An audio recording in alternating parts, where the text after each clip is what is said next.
नमस्कार। Breaking news में बड़ी खबर आपको बता दें कि बिहार सीएम आवास का नाम अब बदला जा चुका है। अब इसका नाम लोक सेवक आवास कर दिया गया है। इसके साथ ही आपको बता दें कि कल ही 7 मई है जब 27 मंत्री शपथ लेंगे। इसके साथ ही आपको बता दें कि पूर्व मुख्यमंत्री नीतीश कुमार के बेटे भी कल निशांत कुमार भी शपथ लेंगे, लेकिन अभी ये तस्वीर सामने नहीं आई है कि आखिर उनको कौन सा पद दिया जाएगा। तो इसी पे ज्यादा अपडेट के साथ मेरे साथ मौजूद है मेरे सहयोगी नीतीश ठाकुर। सबसे पहले बात करते हैं सीएम आवास की, जिसका नाम बदला जा चुका है, तो इस पर क्या कुछ अपडेट है? तो देखिए, पहले जब लालू यादव की सरकार हुआ करती थी तो इसी मुख्यमंत्री आवास को लेकर के एक बात कही जाती थी कि अगर किसी की गाड़ी चोरी हो गई तो वो आपको कहां मिलेगा? मुख्यमंत्री आवास के अंदर।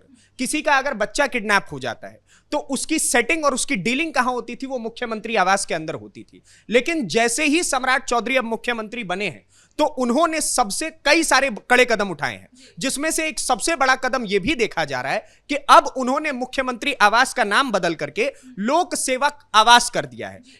यानी कि जनता की सेवा के लिए यह मुख्यमंत्री आवास का जो द्वार है अब वो खुला रहेगा, ना कि किसी फिरौती और डीलिंग की सेटिंग के लिए। तो इसके बाद से बिहार के कई सोशल मीडिया प्लेटफॉर्म्स पर अगर आप देखेंगे तो बिहार के लोग इसको लेकर के बहुत तारीफ भी कर रहे हैं। इसको लेकर के कई लोग ये कह रहे हैं कि आखिरकार ये चेंजेस अब बिहार में आ तो रहे हैं एनडीए की सरकार के बाद, वरना पहले की तस्वीर कुछ और थी और अब की तस्वीरें कुछ और ही नजर आ रही हैं। लेकिन सर, अगर इसके साथ ही बात करें कि कल 7 मई है और कैबिनेट विस्तार भी होने वाला है, तो उसमें भी क्या कुछ अपडेट आया है? कौन कौन से मंत्रियों के नाम भी सामने आ रहे हैं जो कल शपथ लेंगे? देखिए, इसको लेकर के लगातार अपडेट्स की झड़ी लग गई है। मात्र 10 से 12 घंटे का समय रह गया है और उसको लेकर के पूरे बिहार में आपको एक चहल पहल का माहौल दिखेगा, जहां पर पटना के गांधी मैदान में जहां पर यह शपथ ग्रहण समारोह होने वाला है, वहां पर कई ज्यादा सुरक्षा कर्मी जो है वो अभी से ही तैनात कर दिए गए हैं। हालांकि सुबह तस्वीरें कुछ इस प्रकार से आ रही थी कि वहां पर जो मैदान है जहां पर शपथ ग्रहण समारोह होने वाला है, वहां पर बारिश के कारण बहुत ज्यादा स्थितियां खराब हो गई थी, लेकिन शाम आते आते उन सारी चीजों में सुधार आ गया है। अब आते हैं अपडेट के ऊपर। आज की जो सबसे बड़ी और जो सबसे ताजा अपडेट है वो ये है कि नीतीश कुमार के बेटे निशांत कुमार भी इस बार मंत्री पद का शपथ लेने वाले हैं। हालांकि सुबह से यह अटकलें लगाई जा रही थी कि लोग उनको मनाने का प्रयास कर रहे थे, खास तौर पे जो नीतीश कुमार का परिवार है वो लोग बार बार जाकर के कह रहे थे कि अगर तुम राजनीति में एंटर ही कर चुके हो, अब जब तुमने राजनीति में कदम रख ही दिया है तो अब एक काम करो, अब पिता की विरासत को संभालने के लिए कम से कम मंत्री पद का तो शपथ ले लो। क्योंकि इससे पहले यह भी अटकलें लगाई गई थी कि वो उप मुख्यमंत्री बनेंगे, लेकिन उसको लेकर के सीधे तौर पर निशांत कुमार ने मना कर दिया था। लेकिन कई ज्यादा जद्दोजहद के बाद अब निशांत कुमार इस चीज के लिए तैयार हो गए हैं और जनता दल यूनाइटेड में अंदर खाने ये खबर भी चल रही है कि कल वो 100% जो मिनिस्टर का जो पद होता है उसके लिए वो शपथ लेने वाले हैं। और उसके अलावा मैं आपको बता दूं कि जनता दल यूनाइटेड से उनके अलावा और भी कई नाम इस वक्त आगे चल रहे हैं, जिनके ऊपर कहीं ना कहीं नीतीश कुमार ने खुद फाइनल मोहर लगा दी है। जिसमें सबसे पहला नाम आता है श्रवण कुमार का, उसके बाद आते हैं अशोक चौधरी, जिसके बाद लेशी सिंह और सुनील कुमार। ये कुछ 5 नाम हैं जो अभी तक फाइनल बताए जा रहे हैं। हालांकि दोनों पार्टियों की तरफ से, भारतीय जनता पार्टी और साथ के साथ जनता दल यूनाइटेड, दोनों की पार्टियों की तरफ से यह कहा गया था शुरुआत में कि 50-50%, यानी कि जितने भी मंत्री बनाए जाएंगे उसमें 50% बीजेपी की तरफ से और बाकी जदयू की 50% जदयू की तरफ से, बाकी जो बाकी सहयोगी दल हैं उनकी तरफ से होंगे। लेकिन बाद में यह अपडेट हमने ही सबसे पहले बताया था कि एलजेपी की तरफ से 2 होंगे, एचएएम की तरफ से 1, उसके अलावा आरएलएम की तरफ से 1, भारतीय जनता पार्टी 12 मिनिस्टर्स रखने वाली है और जनता दल यूनाइटेड जो है वो 11 मिनिस्टर्स रखने वाली है। दोनों के बीच में इस चीज को लेकर के सामंजस्य स्थापित हो चुका है और आगे और भी कई बड़े अपडेट्स लगातार आ रहे हैं।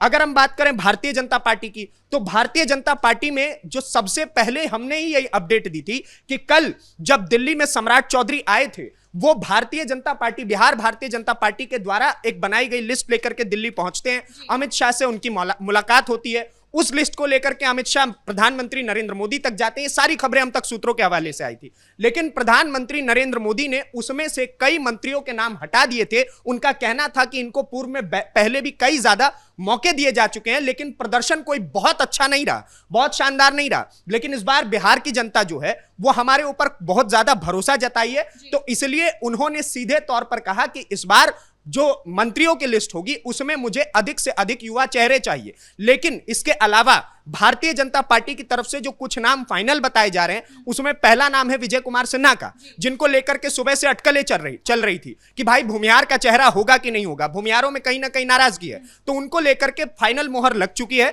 कि विजय कुमार सिन्हा जो है वो मिनिस्टर बन सकते हैं। उसके मैं बीच में रोकना चाहूंगी, लेकिन इनको कौन सा मंत्रालय मिल सकता है, क्योंकि ये पूर्व डिप्टी सीएम रह चुके हैं। ऐसे में इनकी जो भी सीट होगी उसको लेकर भी काफी ज्यादा चर्चा हो रही है। देखिए अभी तक इस चीज को लेकर के कोई अपडेट नहीं है। बीजेपी एक ऐसी पार्टी है जो सरप्राइजिंग तरीके से काम करने में बहुत ज्यादा विश्वास रखती है, जिस कारण मैं नाम आपको बता सकता हूं, लेकिन मंत्रिमंडल अभी कोई नहीं बता सकता कि किस मंत्री को, किस नाम को कौन सा मंत्री पद मिल सकता है। लेकिन जिसमें नाम विजय कुमार सिन्हा का आगे है, उसके अलावा मंगल पांडे का नाम आगे है, दिलीप जायसवाल, रामकृपाल यादव, श्रेयसी सिंह और लखेंद्र पासवान, ये कुछ ऐसे नाम हैं जिनके ऊपर कहीं ना कहीं मोहर लग गई है और कल मंत्री पद का शपथ लेते हुए ये सभी के सभी आपको नजर आएंगे। अच्छा, एक और बड़ी अपडेट सामने आई है। वो अपडेट ये है कि कल जब बिहार में मंत्रिमंडल का विस्तार होगा, उस पद की शपथ ली जाएगी, तो निशांत बाबू तो स्टेज पर होंगे ही, लेकिन उनका मनोबल बढ़ाने के लिए नीतीश कुमार खुद वहां पर मौजूद होंगे और नीतीश कुमार का नाम बताया जा रहा है कि वो वहां पर पहुंचेंगे। उसके अलावा प्रधानमंत्री नरेंद्र मोदी,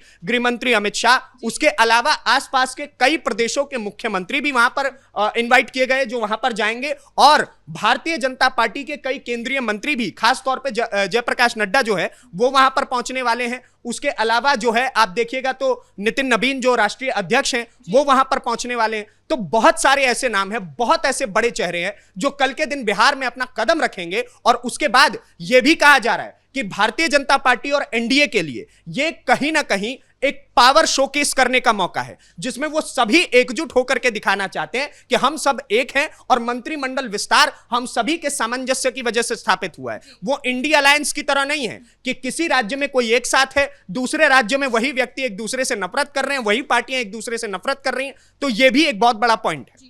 लेकिन इसके साथ ही आज सुबह सम्राट चौधरी से, ललन सिंह के साथ तमाम बड़े नेता भी सम्राट चौधरी से उन्होंने मुलाकात की है।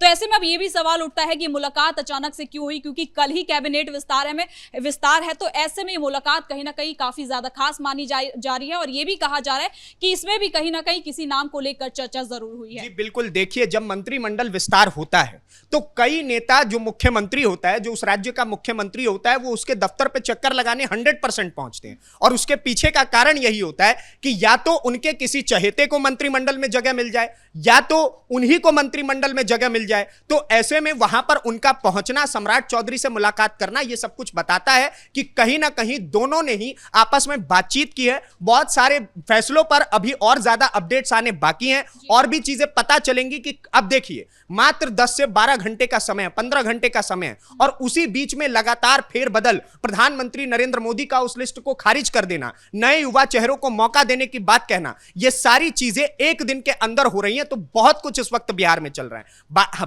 बाकी अगर आप अन्य पार्टी की बात करें, हमने जनता दल यूनाइटेड के कुछ चेहरों का नाम बताया, उसके अलावा हमने भारतीय जनता पार्टी का बताया, लेकिन अगर हम एलजेपी की बात करें, चिराग पासवान की पार्टी की, तो उसमें दो नाम जो है वो फाइनल बताए जा रहे हैं, जो पहले भी मंत्री पद पर रह चुके हैं, जिसमें एक नाम है संजय सिंह और दूसरे हैं संजय पासवान। इन दोनों नामों पर एलजेपी में कहीं ना कहीं मोहर लग चुकी है। उसके अलावा अगर हम बात करें जीतन राम मांझी की पार्टी की, तो उनकी तरफ से उनके बेटे संतोष सुमन जो हैं वही मंत्री पद ग्रहण करने वाले हैं। उसके अलावा जो आप देखिएगा तो बाकी जो राजद है, राष्ट्रीय जनता दल है, वो अभी से एक अलग ही तैयारी में लग गई है कि जैसे ही मंत्री जो है वो ग्रहण करेंगे, मंत्रिमंडल विस्तार होगा, तो किस प्रकार से उसके खिलाफ एक नैरेटिव चलाना है, वो लोग इस मीटिंग में व्यस्त हैं। एक तो सरकार चली गई, अब जो बाकी सरकार आपके सामने है वो कुछ अच्छा करने जा रही है, वो एक नई शुरुआत के लिए आगे बढ़ रही है, उसमें आप कुछ ना कुछ खलल डालने का काम जो है वो आरजेडी की तरफ से करने का प्रयास हो रहा है। हालांकि देखा जाएगा आने वाले समय में कि वो कितना सफल होते हैं कितना नहीं,